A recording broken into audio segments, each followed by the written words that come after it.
چاہتے ہو گر بھلائی دین سے لو رہنمائی۔ بسم اللہ الرحمن الرحیم۔ ناظرین کرام، آج کے دن دو بڑے اہم ایشوز یکجا ہو گئے۔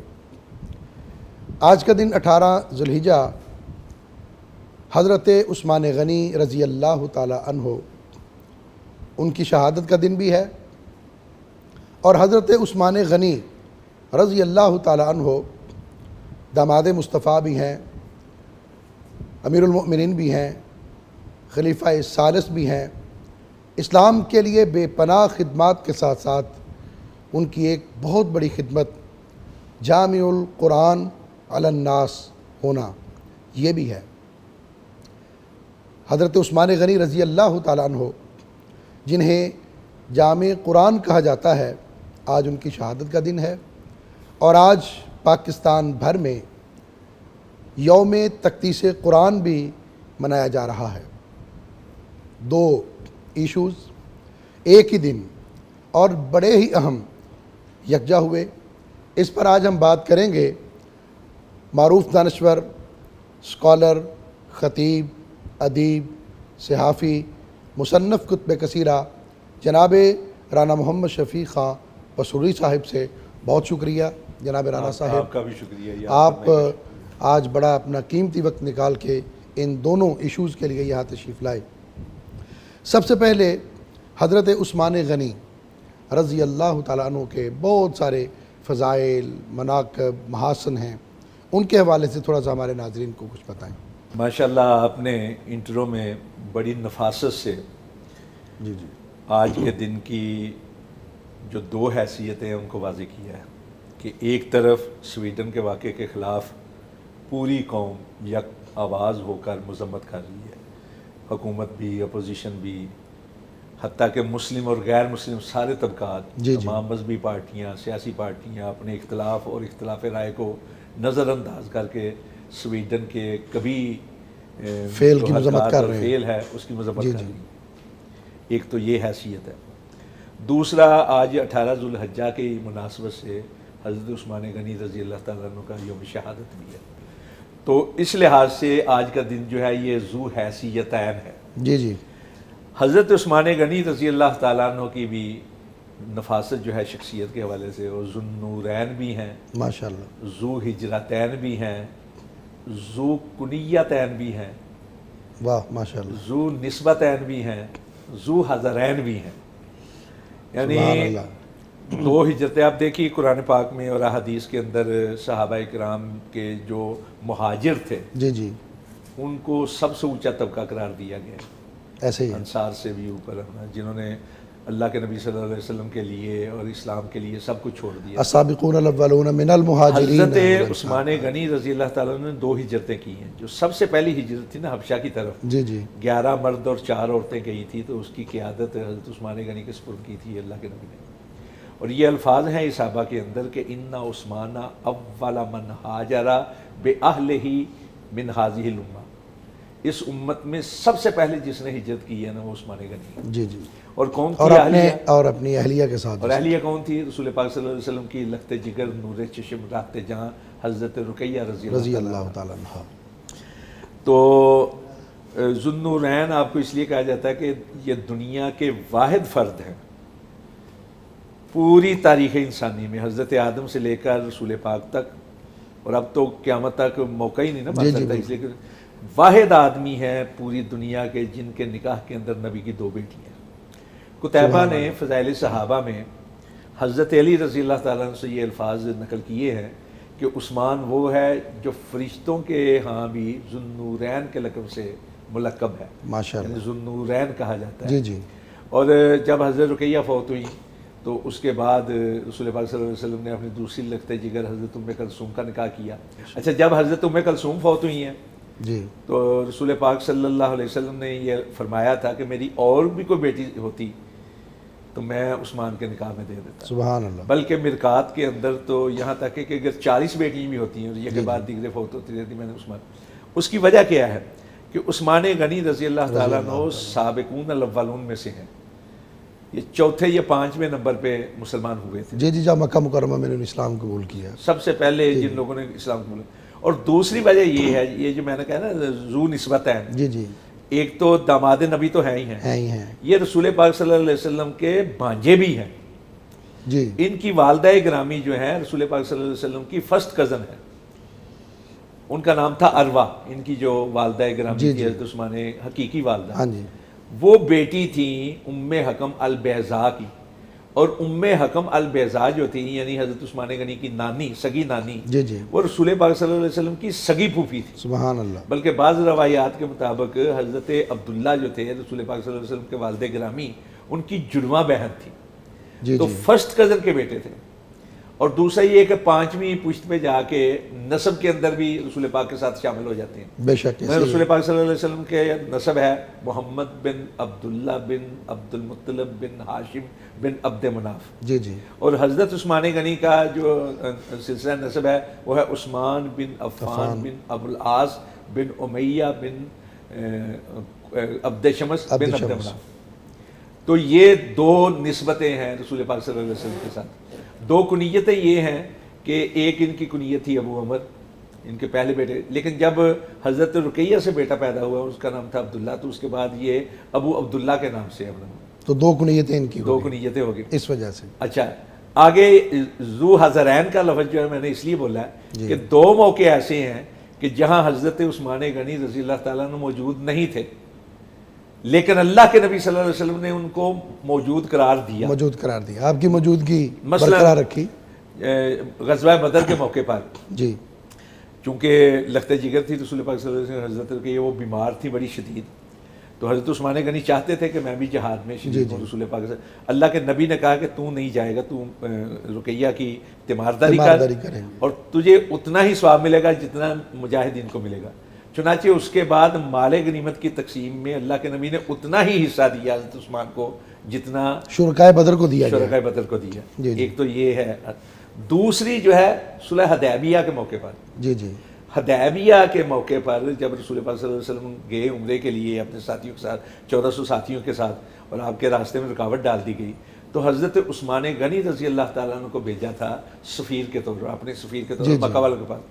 اور بخاری کے یہ الفاظ ہیں، کتاب الانبیاء کے اندر بخاری کے یہ الفاظ ہیں. حضرت عبداللہ ابن عمر فرماتے ہیں کہ اللہ کے نبی صلی اللہ علیہ وسلم کے سارے ساتھیوں میں عثمان سے بڑھ کر کوئی ایسا فرد نہیں تھا کہ مکے والے جس کی سب سے زیادہ عزت کرتے ہیں. بے شک. اچھا، ان کو بھیجا. اب یہ حدیبیہ کے موقع پر جو بیعت کی گئی ہے، جی جی، اس کے بارے میں قرآن پاک کے الفاظ ہیں لقد رضی اللہ عن المؤمنین اذ یبایعونک تحت الشجرہ، سورہ فتح میں 26ویں پارے میں. جی جی، کہ جن لوگوں نے تیرے ہاتھ پر بیعت کی اللہ ان سارے مومنوں سے راضی ہو گیا. حضرت عثمان وہاں موجود نہیں تھے، لیکن وہ بیعت ہوئی حضرت عثمان کے لیے تھی. اور ان کی ایک وجہ سے افواہ اڑ گئی جی جی، کہ جی عثمان جو ہے قتل کر دیے گئے، تو اللہ کے نبی نے قصاص عثمان کے لیے بیعت لی. اور صرف بیعت نہیں لی جی جی، بلکہ بخاری کے الفاظ حدیث کی دوسری کتابوں میں بھی ہے. قال رسول اللہ صلی اللہ علیہ وسلم بیدہ الیمنی ھذہ ید عثمان جی، فضرب علی یدہ، آپ نے سب سے پہلے اپنا ہاتھ کھڑا کر کے نا تو کہا یہ عثمان کا ہاتھ ہے جی جی، اور یہ عثمان کی طرف سے میں بیعت کر رہا ہوں. یعنی اس سے بڑھ کے فضیلت کیا ہے کہ اللہ کے سونے نبی صلی اللہ علیہ وسلم اپنے دست مبارک کو، اپنے دائنے دست مبارک کو عثمان کا ہاتھ قرار دے رہے ہیں اور خود عثمان کی طرف سے بیعت کر رہے ہیں. سبحان اللہ، بڑی عظمت کی بات ہے. یہ دوسرا موقع ہے. جی جی، یعنی جب موجود نہیں اس کے باوجود ان کی موجودگی سمجھی گئی اور موجودگی برقرار رکھی گئی. اچھا، ذو نسبتین تو ہم نے بات کر دی. جی جی. اچھا، اس سے آگے بھی ایک چیز ہے، جی جی، وہ ہے دو رشتے، یعنی داماد نبی بھی ہیں جی جی، اور حضرت علی کے ہم ظلم بھی ہیں. جی جی، اور ایک لحاظ سے حضرت علی کے سمدی بھی بنتے ہیں. جی، ان کے جو بیٹے تھے ابان بن عثمان، ان کی شادی پتہ کس کے ساتھ ہوئی تھی؟ حضرت علی اور حضرت فاطمۃ الزہرا سیدۃ النساء، ان کی لخت جگر تھی حضرت زینب، حضرت حسین کی بہن حضرت زینب، بڑے معروف شخصیت ہیں. جی جی، ان کی شادی ہوئی تھی حضرت علی کے سگے بھتیجے عبداللہ بن جعفر کے ساتھ. تو حضرت عبداللہ بن جعفر طیار جو تھے، عبداللہ بن جعفر طیار، ان کی اور حضرت زینب کی بیٹی تھی ام کلثوم، اس کی شادی ہوئی تھی حضرت عثمان کے بیٹے ابان بن عثمان کے ساتھ. سبحان اللہ، اتنی قریبی رشتہ داری بھی تھی، سمجھ رہے ہیں؟ پھر آگے اس سے بھی آگے رشتہ داری ہوئی ہیں بعد میں، کربلا کے بعد کی یہ باتیں ہیں۔ جی جی اچھا، عبان بن عثمان جو ہے یہ داماد تھے حضرت عبداللہ بن جعفر طیار کے، اور سن 80 ہجری کے اندر جب عبداللہ بن جعفر طیار فوت ہوئے ہیں، حضرت عبداللہ حضرت زینب کے خامد جی جی شوہر نامدار، تو ان کا جنازہ سن 80 ہجری کے اندر حضرت عبان بن عثمان نے، جو گورنر تھے اس وقت مدینہ کے، انہوں نے پڑھایا۔ صرف ان کا جنازہ نہیں پڑھایا بلکہ اپنا محمد بن حنفیہ جو تھے حضرت علی کے بیٹے جی جی جو حسن اور حسین کے بعد پیدا ہوئے، ان کا جنازہ سن 81 ہجری کے اندر وہ بھی عبان بن عثمان نے پڑھایا۔ اچھا، اس سے آگے کیا ہے، جو حضرت امام حسین رضی اللہ تعالیٰ عنہ کی لگتے جگر تھی سکینہ، جی جی سکینہ بنت حسین، یہ بہت معروف نام ہے، بڑی معروف۔ ان کی شادی حضرت عثمان کے پوتے زید بن عمر بن عثمان کے ساتھ ہوئی۔ جی جی اچھا، اسی طرح حضرت حسین کی ایک دوسری بیٹی تھی فاطمہ، ان کی شادی جو ہے وہ حضرت عثمان کے بیٹے عمر کے دوسرے بیٹے محمد بن عمر بن عثمان کے ساتھ ہوئی۔ یعنی یہ رشتہ داری، یعنی حضرت حسین کی دو بیٹیاں حضرت عثمان کے دو پوتوں کے ساتھ تھی، اور خود جی حضرت عثمان کے بیٹے جو ہے حضرت ابان، حضرت عبداللہ بن عمر بن عاص اور حضرت زینب کی لخت جگر ام کلثوم، جو سگی کیا کہتے ہیں نواسی تھی حضرت علی اور حضرت فاطمہ الزہرا رضی اللہ تعالیٰ عنہما کی، ان کے ساتھ ہوئی شادی۔ اللہ کے نبی صلی اللہ علیہ وسلم فرمایا کرتے تھے لکل نبی رفیق و رفیق فی الجنہ عثمان، کہ ہر نبی کا رفیق ہوتا ہے، رفیق خاص۔ جی جی میرا جنت کے اندر رفیق خاص عثمان۔ اچھا، پھر دو موقع ایسے ہیں کہ حضرت عثمان غنی رضی اللہ تعالیٰ عنہ تشریف لائے تو اللہ کے نبی اٹھ کے بیٹھ، مثلا گھر کے اندر یہ واقعہ ہوا کہ اما عائشہ صدیقہ رضی اللہ تعالیٰ عنہ فرماتی ہے کہ حضرت ابوبکر صدیق آئے تو آپ نے ان کو اجازت دی، تو آپ جس طرح لیٹے ہوئے تھے جی جی استراحت کی کیفیت میں، آپ اسی طرح بیٹھے رہے۔ حضرت عمر فاروق آئے تب بھی وہی، لیکن جیسے ہی پتہ چلا عثمان آیا تو آپ سیدھے ہو گئے نا، کپڑے وغیرہ سیدھے کر لیے۔ تو اما عائشہ نے کہا جی کہ میرے بابا آئے، عمر فاروق آئے، جی جی عثمان کی باری ایسے کیوں گئے؟ تو آپ نے فرمایا سبحان کہ اللہ، جس سے فرشتے حیا کرتے ہیں میں حیا نہ میں کروں۔ اسے کیوں حیا نہ کروں۔ اچھا، ایک دوسرا واقعہ ہے وہ باہر کا ہے۔ جی جی حضرت ابو موسیٰ اشعری رضی اللہ تعالیٰ عنہ کہتے ہیں کہ اللہ کے نبی ایک باغ میں تھے اور پانی تھا نیچے، تو آپ اس میں پاؤں لٹکا کے بیٹھے ہوئے تھے۔ جی جی تو آپ نے اپنا ایک گھٹنا جو ہے نا وہ یعنی جس اپنا طرح تحمل مبارک تھوڑا سا اوپر کر کیا تھا تاکہ پانی بھیگے نا۔ جی جی حضرت بکر صدیق آئے تو آپ بیت قلبی میں اسی طرح بیٹھے رہے، حضرت عمر فاروق آئے، لیکن جیسے ہی عثمان آئے تو آپ نے وہ گھٹنا جو ہے نا ڈھانپ لیا۔ اس وقت بھی آپ نے یہی فرمایا کہ کیا میں اس آدمی سے حیا نہ کروں جس سے فرشتے حیا کرتے ہیں۔ تو ایسی عظیم ہستی تھے حضرت عثمان غنی۔ اس میں کوئی شک نہیں ناظرین کہ عظیم شخصیت، عظیم ہستی، عظیم انسان، عظیم صحابی حضرت عثمان رضی اللہ تعالیٰ عنہ، ان کا تذکرہ خیر ہو رہا ہے، یہ تذکرہ خیر جاری رہے گا۔ وقت ہوا بریک کا، انشاءاللہ باقی بریک کے بعد۔ چاہتے ہو گر بھلائی دین سے لو رہنمائی، چاہتے ہو گر بھلائی دین سے لو رہنمائی۔ ویلکم بیک ناظرین، وقفے پر جانے سے پہلے ہم داماد مصطفیٰ حضرت عثمان غنی رضی اللہ تعالیٰ عنہ کی شخصیت کے بڑے ہی نمایاں اور عظیم پہلو جناب رانا محمد شفیق خان پسروری صاحب کی زبانی سماعت کر رہے تھے۔ میں عرض کروں گا جناب رانا شفیق پسروری صاحب سے کہ حضرت عثمان رضی اللہ تعالیٰ عنہ کو جامع قرآن کیوں کہا جاتا ہے؟ یہ بہت اچھا سوال ہے۔ کیا قرآن جو ہے وہ جمع ہوا حضرت عثمان کے دور میں، یا کیا کس وجہ سے آپ کو یہ لقب دیا گیا؟ ہاں، بہت اچھا سوال ہے۔ اس کی وجہ سے بات غلط فہمیاں بھی جی جی پیدا ہو گئی ہیں، اور بعض لوگ اس حوالے سے اسلام اور قرآن پر اعتراض بھی کرنا شروع ہو گئے۔ جی جی دو حیثیتیں ہیں، ایک ہے ناشر قرآن کی، جی ایک ہے جامع قرآن کی۔ دیکھیے قرآن پاک جو ہے وہ کسی صحابی کے یا کسی خلیفہ کے دور کے اندر جمع نہیں کیا گیا۔ جی جی ایسے ہی قرآن پاک جمع ہو چکا تھا رسول پاک صلی اللہ علیہ وسلم کے دور کے اندر۔ ایسے ہی اب دیکھیں، جمع تھا اور مرتب تھا، تبھی تو اللہ کے نبی حضرت جبرائیل کے ساتھ ہر سال رمضان میں دور کیا کرتے جی جی تھے۔ بالکل، اور آخری عمر میں 2 اور مرتبہ جمع تھا اور مرتب تھا، تبھی تو بیر معونہ کے 70 حفاظ جو صحابہ کرام شہید کیے گئے تھے، ان کی وجہ سے قنوت نازلہ وغیرہ شروع ہوئی اور سزائیں فسادیوں کو دی گئیں، سخت سزائیں، اور جمع اور مرتب ہو چکا تھا۔ تبھی جنگ یمامہ کے حوالے سے 60 یا 70 حفاظ صحابہ کرام کا تذکرہ کیا جاتا ہے۔ جی وہ شہید ہوئے۔ اصل میں قرآن پاک جو ہے جمع ہو چکا تھا، اور اللہ کے نبی صلی اللہ علیہ وسلم باقاعدہ لکھوایا کرتے تھے ان صحابہ کرام سے جو لکھنا جانتے تھے۔ انہی میں سے ایک حضرت عثمان غنی رضی اللہ تعالیٰ عنہ بھی تھے، یہ کاتب وحی تھے۔ اور خود حضرت عثمان غنی کہتے ہیں، تاریخ الخلفاء میں سیوطی نے یہ چیز نقل کی ہے حضرت عثمان کی زبانی، کہتے ہیں کہ میں اللہ کے نبی کے دور کے اندر قرآن پاک کو جمع کرتا تھا، اور اللہ کے نبی کے کہنے کے مطابق میں صورتوں کو ترتیب دیتا رہا۔ اس لحاظ سے جامع قرآن ہے اللہ کے نبی کے دور کے اندر۔ دوسرا جو واقعہ ہے نا جس کی وجہ سے ان کو ناشر قرآن کہا جاتا ہے، وہ ہے کہ حضرت عثمان غنی رضی اللہ تعالیٰ عنہ نے حجازی لہجے کے مطابق 7 نسخے تیار کروائے تھے قرآن مجید کے، اور اس کی وجہ بنیادی کیا تھی، کیوں کروائے گئے تھے اور کیوں مشورہ۔ ایک تو یہ ہو گیا کہ جنگ یمامہ کے اندر صحابہ کرام کی ایک بڑی تعداد جو ہے وہ شہید ہو گئی، ان کی شہادت کی وجہ سے حفاظ۔ تو یہ تھا کہ کہیں اپنا ایسا نہیں تو اس کو باقاعدہ جو ہے نا کتابی شکل میں کر کے تو عام کیا جائے۔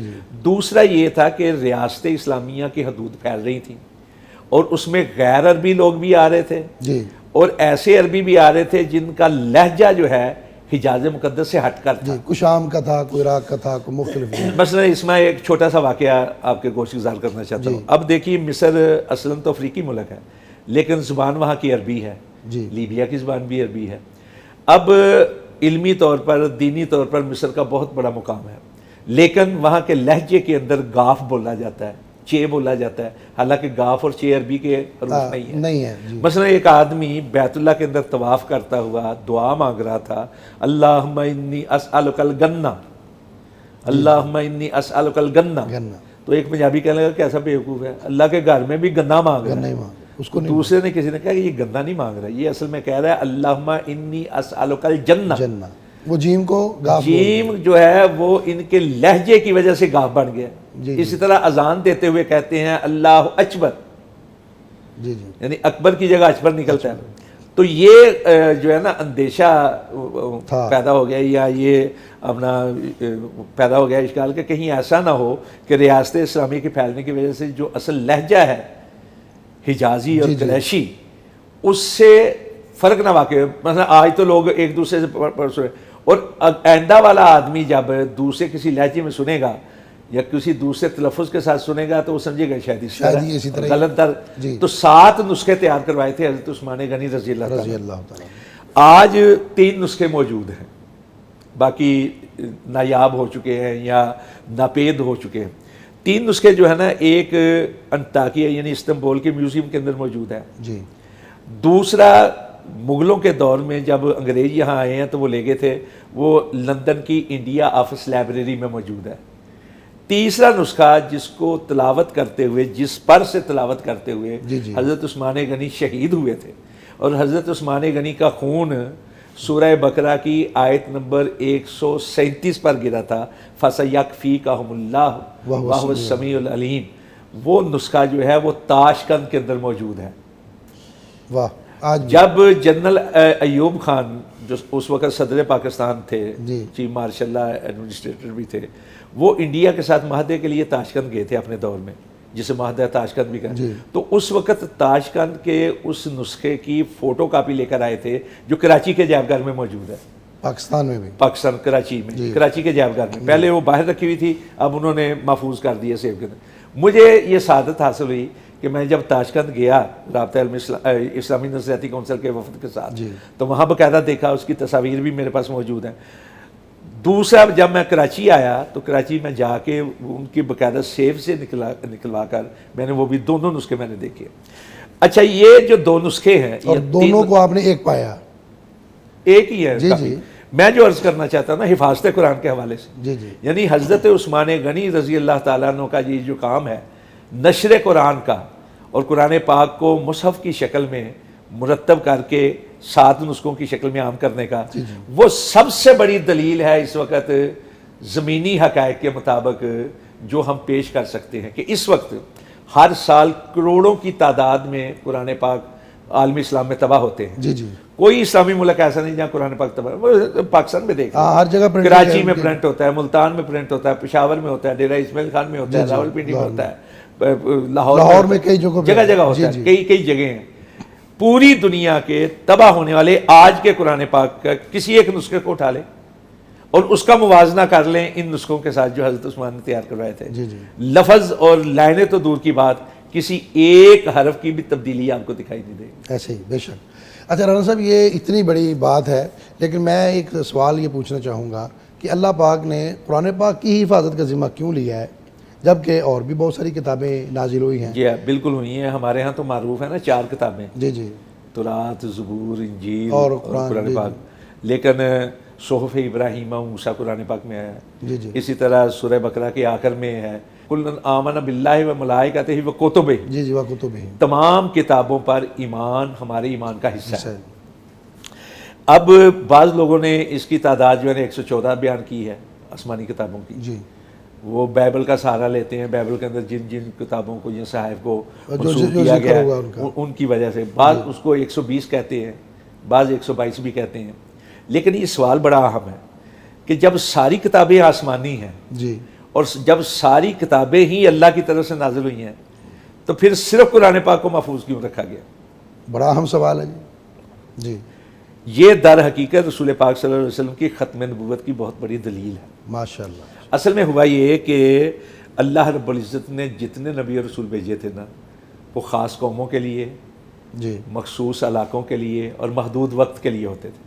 بعض اوقات ایسا بھی ہوا کہ ایک وقت میں ایک سے زیادہ نبی ہوئے. مثلا حضرت ابراہیم علیہ السلام کے دور میں جی جی, ان کے بیٹے حضرت اسماعیل علیہ السلام بھی تھے, حضرت اسحاق علیہ السلام بھی تھے, ان کے بتیجے حضرت لوط علیہ السلام بھی تھے. حضرت یعقوب کی زندگی میں ان کے صاحبزادے حضرت یوسف علیہ السلام بھی تھے.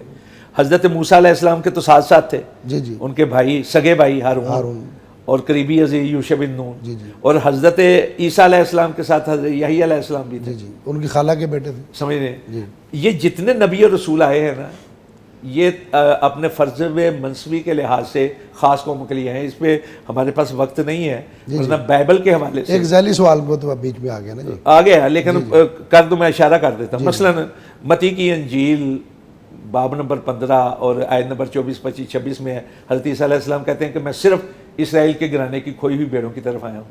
یہی بات انہوں نے اپنے متی ہی کے 10ویں باب کے 5, 6, 7 آیت کے اندر کہا اپنے شاگردوں نے کہا خبردار سامریوں کے شہر میں نہیں جانا, خبردار غیر اقوام کی طرف نہیں جانا, میں صرف اسرائیل کے گھرانے کی کھوئی بھیڑوں کی طرف. اچھا, اسی طرح جو کتاب خروج ہے جس کو منسوب کیا جاتا ہے حضرت موسیٰ علیہ السلام کی طرف, اس کے اندر تو جگہ جگہ کہ میں آیا ہوں بنی اسرائیل کے حالتزار کو بہتر کرنے کے لیے. اچھا, کتاب سلاطین کے اندر کتاب الملوک بھی جسے عربی میں کہتے ہیں اور کنگز کہتے ہیں انگلش میں, اس میں حضرت سلیمان علیہ السلام کہتے ہیں کہ میرے باپ کی خواہش تھی کہ اسرائیل کے خدا کا گھر بنے, میں ان کی جگہ پہ تخت پہ بیٹھا ہوں تو بنائے ہیکل سلیمانی جسے بیت المقدس کہا جاتا ہے. یعنی یہ سارے محدود رہے ہیں اپنی خاص قوموں کے لیے. رسول پاک صلی اللہ علیہ وسلم کی ہستی ہے کہ جنہوں کے بارے میں یہ کہا گیا کہ کل یا ایھا الناس انی رسول اللہ علیکم جمیعا وما ارسلناک الا کافۃ للناس بشیرا ونذیرا وما ارسلناک الا رحمۃ للعالمین. تو چونکہ حضرت رسول کریم صلی اللہ علیہ وسلم کے بعد کسی نبی نے نہیں آنا تھا, قیامت تک کے ہر دور کے لیے, ہر علاقے کے لیے, ہر قوم کے لیے آپ ہادی رہبر رہنما تھے. اس لیے قرآن پاک کو ہدایت کے لیے رکھا گیا ہے جو رسول پاک پر نازل ہوئی. اور صرف آپ کی اوپر نازل ہونے والی کتاب کو ہی نہیں محفوظ کیا گیا, جی جی, بلکہ آپ کی سیرت مبارکہ کو بھی محفوظ کر دی جو احادیث کی صورت میں ہے. اور اسی لیے اللہ رب العزت نے قرآن پاک میں آپ کی عمر کی قسم کھائی ہے, لعمرک انہم لفی سکرۃ یعمہون. عمر کی قسم, صرف ایک ہی فرد کی عمر کی قسم کھائی ہے, وہ پیارے رسول صلی اللہ علیہ وسلم. سبحان اللہ, بڑی تو عظمت. قرآن پاک کی حفاظت اس لیے کی گئی ہے اور اس لیے رکھا گیا کہ اس کو چونکہ پوری دنیا کے لیے, تمام طبقات کے لیے, تمام اقوام کے لیے, تمام اطراف کے لیے, تمام اکناف کے لیے, قیامت تک کے سارے لوگوں کے لیے دستور عمل بنانا تھا, راہ ہدایت بنانا تھا, رشد و ہدایت کا منبع بنانا تھا, اور عقل و شعور کے لیے نورانی کرنوں سے معمور کرنا تھا. اس لیے اس کی حفاظت. اچھا رانا صاحب, یہ جو واقعہ پیش آیا ہے اتنی عظیم کتاب ہے اور اس کو استغفر اللہ معاذ اللہ جلایا جانا یا اس کی توہین کرنا اور پھر حکومت کی سرپرستی میں ہونا سویڈن کی اور پھر اس پر عدالتی اجازت سے ہونا، اس کو آپ کس نظر سے دیکھتے ہیں؟ دیکھیں انتہائی کبھی حرکت ہے. جی اس کو نام دیا جاتا ہے اظہار آزادی اظہار رائے کا یا فریڈم آف سپیچ کا، لیکن یہ وہ نہیں ہے. جی میں اس کی طرف بھی اشارہ کروں. میں صرف یہ عرض کرنا چاہتا ہوں کہ یہ لوگ سمجھ نہیں پا رہے کہ کریں کیا. اصل میں دیکھیں قرآن پاک ایک نسخہ جلانے سے کیا قرآن پاک ختم ہو جائے گا؟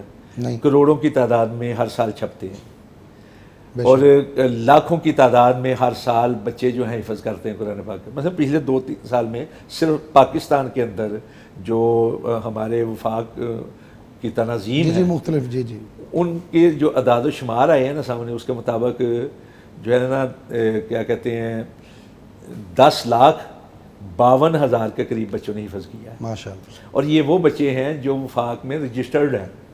اور کئی بچے اور اب وہ کئی جا رہے افراد ہیں. ایسے ہیں جو گھروں میں بیٹھ کے مثلا جی. میری بیٹی ہے، وہ گھر میں بیٹھ کے اس نے حفظ کر لی ہے. آپ کے بھی کئی ایسے عزیز اور اور اقارب کئی مدرسے ایسے ہیں جو وفاق کے ساتھ الحاق نہیں ہے ان کا کسی الحاق ہی نہیں ہے. جی. تو مقصد یہ ہے کہ جب تک یہ کتابیں ہیں نا، جی. کتابیں بھی کروڑوں کی تعداد میں شاید میں کہتا کتابوں میں قرآن پاک نہیں.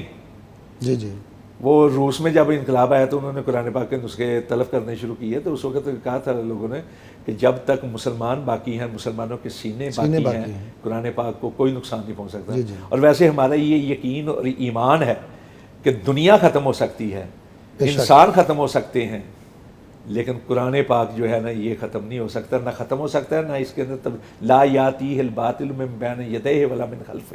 اللہ کا اس کلام لیے ہے. کہ انا نحن نزلنا الذکر وَإِنَّا لَهُ لَحَافِظُونَ.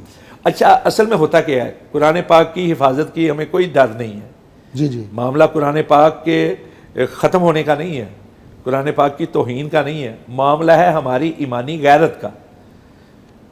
ہماری غیرتوں میں کتنی تپیدگی ہے، اس چیز کا مظاہرہ کرنا چاہیے. وہ تو گاہے گاہے اس لیے چھیڑتے ہیں کہ دیکھیں ابھی بے حس ہوئے کہ چیک کریں مسلمانوں کے اندر کرنٹ کتنا ہے. بے حس ہوئے کہ نہیں ہوئے. اور وجہ کیا ہے؟ وجہ صرف یہ ہے کہ جس تیزی کے ساتھ یورپ میں امریکہ میں اسلام پھیل رہا ہے اس سے وہ خوف زدہ ہیں. ان کے بڑے بڑے لوگوں نے کتابیں لکھی ہیں جی کہ ایسا لگتا ہے کہ 2050 تک جو ہے نا سب سے بڑا مذہب یورپ کا جو ہے نا وہ اسلام ہوگا. یقیناً ناظرین، اسلام کے تیزی کے ساتھ پھیلاؤ اور اسلام کے بڑھنے سے، اسلام کی اشاعت سے جو اسلام کے دشمن ہیں اور جو کافر ہیں، جو غیر مسلم ہیں، وہ پریشان ہیں. اسی وجہ سے یہ سویڈن کا واقعہ پیش آیا اور اسی وجہ سے ہی اس کے ساتھ ملتے جلتے مغرب کے دوسرے واقعات پیش آتے ہیں. اس پر مزید روشنی ڈالیں گے بریک کے بعد جناب رانا محمد شفیق خان پسروری صاحب. چاہتے ہو گر بھلائی دین سے لو رہنمائی. چاہتے ہو گر بھلائی دین سے لو رہنمائی. ویلکم بیک ناظرین. آج ملک بھر کے اندر یوم تقدیس قرآن منایا جا رہا ہے. اس کی ضرورت کیوں پیش آئی، اس پر بھی بات کریں گے. اور کیا صرف ایک دن کو منا لینا یہ کافی ہے، بات کرتے ہیں. جناب رانا صاحب، اس بات پر تھوڑی سی ہماری رہنمائی فرمائیں کہ آج حکومت پاکستان نے یوم تقدیس قرآن منانے کا اعلان کیا ہے، تو کیا یہ ایک دن کو منا لینا یہ کافی ہے یا اس پر کوئی اور بھی مزید اقدامات کی ضرورت ہے؟ بہت اچھی بات آپ نے کی ہے. بہرحال یہ خوش آئند بات ہے کہ حکومت نے ایک احساس کیا، لیکن حکومت نہ بھی احساس کرتی جی تو تب بھی تمام مساجد کے اندر سویڈن کے واقعے پر غم و غصے کا اظہار کیا ہی جانا تھا. بے شک ایسے ہی ہے. ایسے ہی ہونا تھا. اچھا دوسرا یہ ہے کہ اس کے ساتھ ساتھ یوم تقدیس کے ساتھ ساتھ دیکھیں پاکستان کے اندر قانون موجود ہے 295 جی. قرآن پاک کی اگر کوئی توہین کرتا ہے تو عمر قید کی سزا جو ہے اس کے لیے ہے. لیکن ضرورت یہ ہے کہ ہم اس سے آگے بڑھیں اور آگے اس طرح بڑھا جائے کہ قرآن پاک کی تعلیمات کو عام سے عام کیا جائے، لوگوں کو بتایا جائے قرآن پاک ہے کیا. اپنے سفارت خانوں کے ذریعے سے جو ممالک غیر مسلم ممالک ہیں یا ایسے ممالک ہیں جو اسلام کے بارے میں زیادہ نہیں جانتے، سفارت خانوں کے ذریعے سے قرآن پاک کی تعلیمات پر مشتمل کتابچے، پمفلٹ وغیرہ وہاں عام کیے جائیں اور ان کے ذریعے سے بتایا جائے کہ قرآن پاک ہے کیا۔ جی جی قرآن پاک کے اندر ذاتی عبادات سے کہیں زیادہ انسانی حقوق کی بات کی گئی ہے، انسانی معاملات کی جان بات کی ہے۔ حرمت کی بات کی گئی ہے۔ مثلا دیکھیں نا، ارایت الذی یکذب بالدین، جی سورہ ماعون کے اندر انسانوں کے ساتھ اچھے برتاؤ کے حوالے سے اس کو دین قرار دیا گیا، اور جو نہیں کرتا، مثلا کسی کو بھوکے کو نہیں کھلاتا، یتیم کی سرپرستی نہیں کرتا، فذلک کسی کی الذی معاونت یدعو نہیں الیتیم کرتا، ولا یؤمن۔ سمجھیں؟ اسی طرح آغاز ہی میں یوم الدین کی بات کی گئی ہے، جی جی اور جو نماز بھی ہم ادا کرتے ہیں وہ بھی ہم جماعت کے ذریعے کرتے ہیں تاکہ ایک محلے کے لوگ 5 وقت میں جمع ہوں اور ایک دوسرے کے حالات سے آگاہی ہو۔ پیس ہے، اسلام تو نام ہی پیس کا ہے، اور قرآن پاک کے اندر ہر لحاظ سے ہمدردی، غمخواری اس کی بات کی جاتی ہے، لوگوں کو بتایا۔ دوسرا یہ ہے کہ اپنے ملک کے اندر بھی اس کی تعلیمات کو عام کیا جائے۔ میں یہ حکومتی حوالے سے بات کر رہا جی ہوں، جی انفرادی حوالے سے بھی میں آؤں گا۔ اب مجھے یہ بتائیں، ہر سال جو بجٹ پیش ہوتا ہے جی اس کے اندر یونیورسٹیوں کے لیے تو اعلانات ہوتے ہیں، جی کالجز کے لیے بھی اعلانات بالکل ہوتے ہیں ہوتے ہیں۔ تعلیم کے حوالے سے۔ کیا جو دینی مدارس ہیں ان کے لیے اعلان نہیں ان سے ہو سکتا؟ ہونا چاہیے۔ ہر سال جو ہے باقاعدہ ایوارڈ دیے جاتے ہیں، فنکاروں کو تو دیے جاتے ہیں، ہاں جی، قرآن کے قاریوں اور حافظوں کو نہیں دیے جاتے۔ نہیں دیے جاتے، علماء کرام کو نہیں دیے جاتے۔ کتنے مدارس کی سرپرستی حکومت کرتی ہے؟ جی۔ میں کہتا ہوں وہ بھی چھوڑیں، مساجد کے اندر جو بل آتا ہے بجلی کا، ہاں جی وہ اس کے اندر اپنا ٹی وی کا ٹیکس لگا ہوتا ہے۔ اب کون سی مسجد ہے جس میں ٹی وی لگا ہو؟ یعنی یہ وہ کام ہے کرنے کے جو کرنے چاہیے۔ جی جی حکومتی سطح پہ قرآن پاک کی تعلیمات کو عام کیا جائے، قرآن پاک کے بارے میں۔ اب میں انفرادی طور پہ ایک بات کرنا چاہتا ہوں اپنی قوم سے، جی جی ایمانی غیرت کا مظاہرہ کریں، جتنی آواز بلند کر سکتے ہیں کریں، جتنی زیادہ مذمت کر سکتے ہیں کریں، لیکن وہ تو اگر قرآن پاک کو جلائیں معاذ اللہ خاکم بدہن جی تو ہمیں غصہ آتا ہے۔ ہم میں سے کتنے ہیں جو قرآن پاک کے ساتھ لگاؤ اور تعلق رکھتے ہیں؟ جو اس کو پڑھتے ہیں، کتنے ہیں جو اس کو پڑھتے ہیں، اس کی تعلیمات، ترجمہ اس کے ترجمے سے واقف ہوں، جی جی اس کو اپنی زندگی میں داخل کیا ہو؟ ہم نے چند رسموں کے لیے قرآن پاک کو رکھ چھوڑا ہے۔ بیٹی کی شادی کی جی تو اس کو قرآن پاک کے نیچے سے، بھائی قرآن پاک کے نیچے سے گزارنا مطلب یہ نہیں کہ کتاب کے نیچے سے گزارنا، مقصد ہے کہ اس کے اوپر، اس کی زندگی کے اوپر قرآن پاک کا سایہ ہو جائے، کہ ساری زندگی اس کی قرآن پاک کے تحت گزرے۔ پھر اس کو سامان دیتے ہیں جہیز کا قرآن پاک، اس بری کو، بھاگ بری کو، اس باغوں والی کو ہم نے قرآن پاک پڑھنا بھی سکھایا کہ نہیں سکھایا، تاکہ وہ نئی نسل کی، اپنی آنے والی نسل کی صحیح طرح سے تربیت کر سکے اور ان کو خود سنا تزکیہ سے نواز سکے۔ جی جی ہم نے قرآن پاک کو رکھ لیا ہے جھوٹی قسموں کے لیے، عدالتوں میں پڑے ہوتے ہیں، عدالتوں میں ہم نے رکھا ہے۔ قرآن پاک کو ہم استعمال کرتے ہیں سیاسی نعرے کے طور پر۔ یعنی ان چیزوں کی طرف ہمیں توجہ کرنی چاہیے۔ اور دوسری بات یہ ہے کہ رسول پاک صلی اللہ علیہ وسلم نے باقاعدہ حکم دیا تھا، ان رسول اللہ صلی اللہ علیہ وسلم نہا ان یسافر القرآن بارض العدو، کہ ایسے دشمن کے علاقے میں قرآن پاک نہیں لے کے جانا چاہیے جو قرآن پاک کی توہین کا مرتکب ہو۔ مقصد یہ ہے کہ اس کی توہین سے اس کو بچانے کی کوشش کی جائے۔ جی جی انہ لقرآن کریم کریم فی کتاب مکنون، خود بھی ہم جی پاکیزہ حالت میں اس کو چھوئیں، اس لیے کہ یہ بزرگی والا، عزت والا، کرامت والا قرآن مجید ہے۔ تو اس کا یہ مطلب نہیں کہ ہم دوسروں کو ہم دے سکتے ہیں، ان کو تبلیغ کے نقطہ نظر دے سکتے ہیں، ان کو تحفہ تن دے سکتے ہیں، جس طرح پڑھنے کے لیے دے سکتے ہیں۔ روس کے صدر کو جی اپنا جو ہے ایک مسلم ریاست نے پیش کیا اور اس نے سینے کے ساتھ لگایا، جی یعنی جو لوگ مہذب ہیں ان کو دیا جائے گا، پڑھو تو صحیح اس کو، اپنا جانو تو صحیح کہ اس کے اندر ہے کیا۔ یورپ کے اندر اصل میں یہ واقعات اس لیے ہو رہے ہیں کہ یورپ میں جو مذہبی شکنجہ تھا وہ ٹوٹ چکا ہے، عیسائیت کا، یہودیت کا۔ مذہب کا بت پاش پاش ہو گئے۔ پہلے ایک دور تھا جی کہ صلیب کے زیر سایہ وہ آتے تھے مسلمانوں سے لڑنے کے لیے۔ جی اب یہ صورتحال ہے کہ کوئی گرجا کی طرف جانے کے لیے تیار نہیں، چرچ کی طرف جانے کے لیے تیار نہیں، ایسے ہی۔ اور اس کے نتیجے میں مبالغہ نہیں، ہزاروں کی تعداد میں چرچ جو ہیں وہ مسجدوں میں تبدیل ہو چکے ہیں۔ جی جی جو چرچ کی انتظامیہ تو کہتے ہیں ہمارے پاس تو کوئی آتا نہیں ہے، وہ بیچ دیتے ہیں مسلمانوں کو، مسلمان وہاں نماز ادا کرنا شروع کر دیتے اس کو ہیں۔ مسجد میں تبدیل اچھا کیا ہے۔ اب قرآن پاک وہاں جو ہے نا، کوئی ملک ایسا نہیں دنیا کا بلکہ یورپ کا تو کوئی ملک ایسا نہیں، کسی ملک کا کوئی شہر ایسا نہیں جہاں مسجدیں موجود نہ ہوں اور وہاں قرآن پاک کے حفظ کی کلاسیں موجود نہ ہوں. اور وہاں میں نے خود دیکھا ہے، مثلا آپ کو پتہ میں جاتا رہا برطانیہ میں 22 کے قریب ایسی مساجد ہیں جو پہلے چرچ تھیں جن میں نے گفتگو کی ہے. اچھا جی. اور اس سے زیادہ تو بہت زیادہ ہیں پورے یورپ کے اندر ہزاروں کی تعداد میں. اب شکنجہ ختم ہو چکا ہے، لوگ دھڑا دھڑ مسلمان ہو رہے ہیں اور ایک بڑی تعداد خواتین کی ہے. خواتین کیوں ہو رہی ہیں اس میں بھی ایک دلچسپ معاملہ ہے.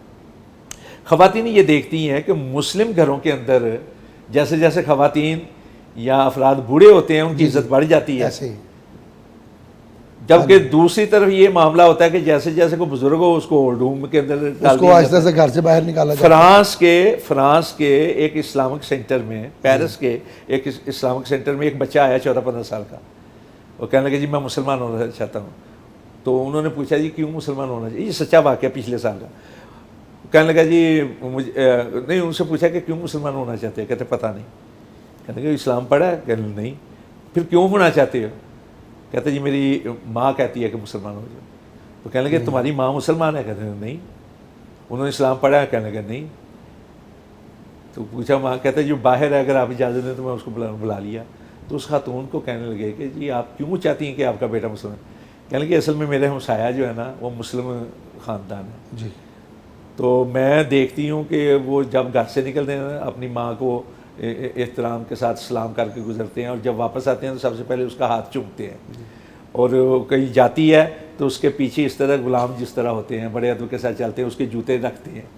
تو مجھے یہ ڈر ہے کہ کہیں میں بوڑھی ہوگی تو میرا بچہ مجھے اولڈ ہوم نہ چھوڑے، اس لیے میں چاہتی ہوں کہ یہ مسلمان ہو. سبحان اللہ. اچھا، عورتیں یہ بھی دیکھتی ہیں کہ عورت کا کتنا احترام ہے اسلام کے اندر، جبکہ غیر اسلامی معاشرے کے اندر عورت کو، اور یہ بدقسمتی ہے کہ ہمارے مسلمان کہلانے والے معاشروں میں بھی صرف ایک بازار کی جنس سمجھ لیا گیا ہے، اشتہار کی.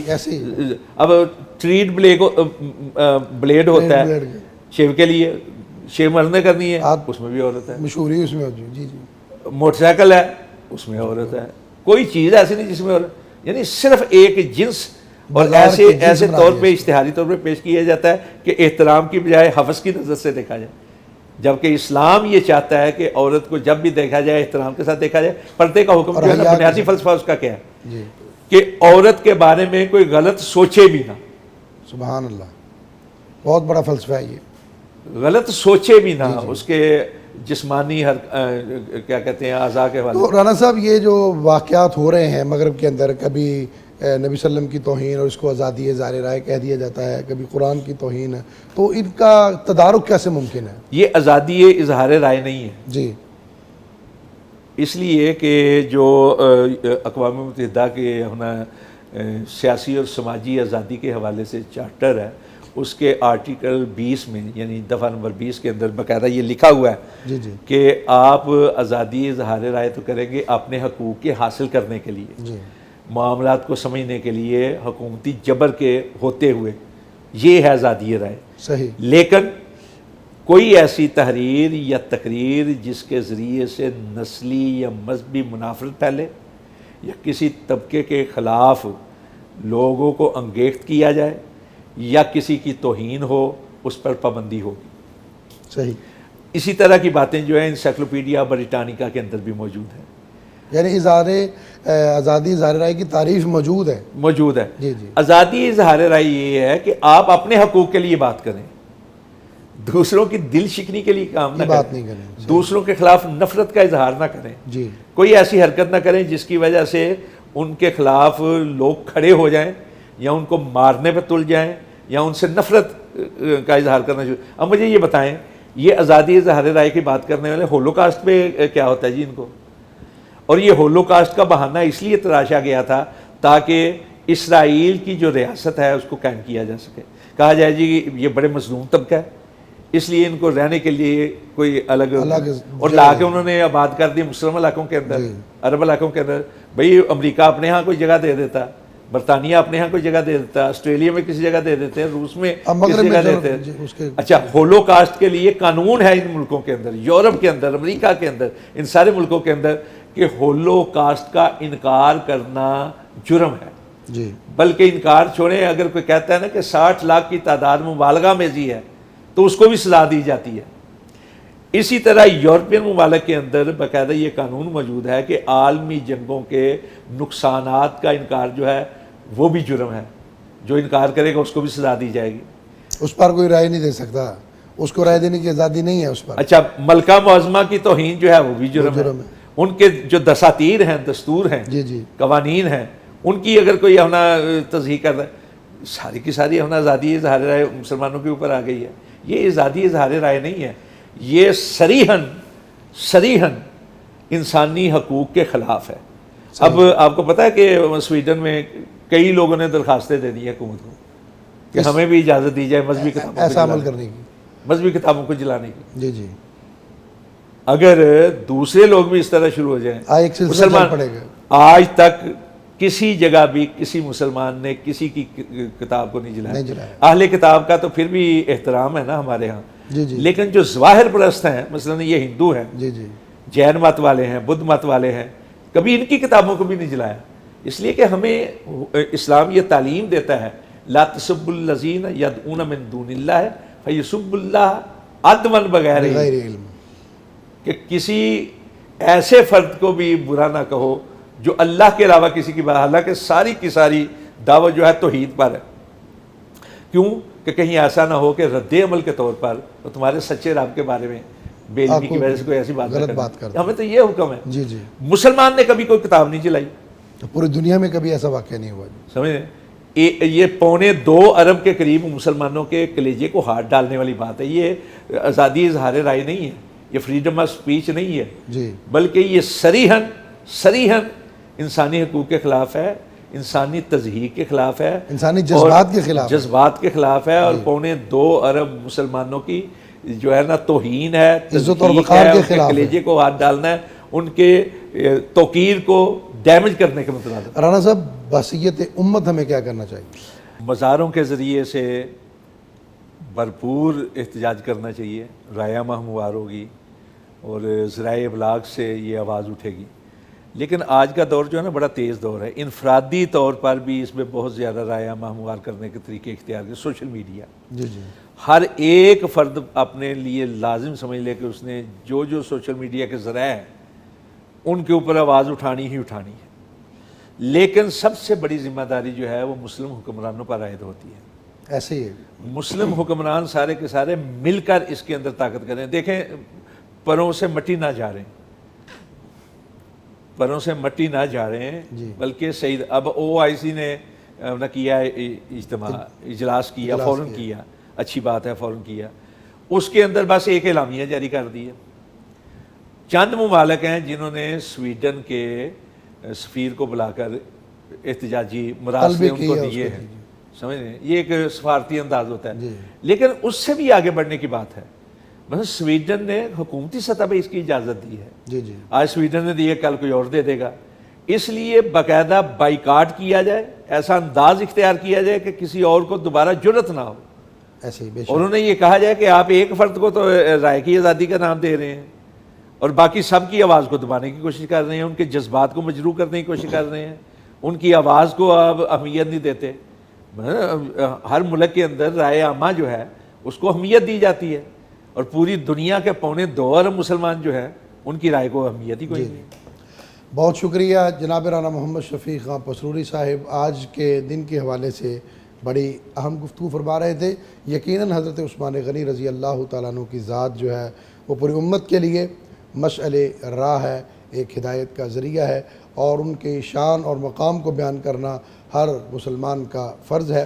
اور اسی طرح آج جو یوم تقدیس قرآن منایا جا رہا ہے، یہ بھی ایک بہت اچھی پیش رفت ہے حکومت پاکستان کی، اس پر ہم حکومت پاکستان کو خراج تحسین بھی پیش کرتے ہیں، اور اس کے ساتھ ساتھ ہم اپنے ناظرین کے توسط سے یہ مطالبہ بھی کرتے ہیں کہ سویڈن کی چونکہ حکومت نے حکومتی سطح پر یہ قرآن پاک کے خلاف اتنا گھناؤنا اقدام کیا گیا ہے، تو لہٰذا حکومتی سطح پر جہاں تک ممکن ہو سکے سویڈن کا سفارتی بائیکاٹ، معاشی بائیکاٹ، تجارتی بائیکاٹ کیا جائے، تاکہ مسلمانوں کے غم و غصوں کے جو ہے نا وہ کنٹرول کیا جائے۔ مسلمان اس وقت پوری دنیا کے اندر غم کی کیفیت میں ہیں، غصے کی کیفیت میں ہیں، لیکن اس کے ساتھ ساتھ میں گزارش کروں گا پوری امت مسلمہ سے کہ ہمیں اس جوش میں اپنے ہوش کو نہیں کھونا، اپنی املاک کو ضائع نہیں کرنا، اپنے ملک کا نقصان نہیں کرنا، پرامن احتجاج کریں، پرامن احتجاج کے ذریعے اپنی آواز کو بلند کریں اور زیادہ سے زیادہ قرآن پاک پر خود عمل کریں، قرآن پاک کی تشہیر کریں، قرآن پاک کو شائع کریں، قرآن پاک کا ترجمہ پڑھیں، خود قرآن پاک پڑھیں، دوسروں کو قرآن پاک پڑھائیں۔ اللہ ہماری قرآن سے محبت، صحابہ کرام سے محبت، نبی کریم سے محبت اللہ اپنی بارگاہ میں قبول فرمائے۔ آج کے پروگرام کا وقت ختم ہوا، اجازت دیجیے، اللہ حافظ۔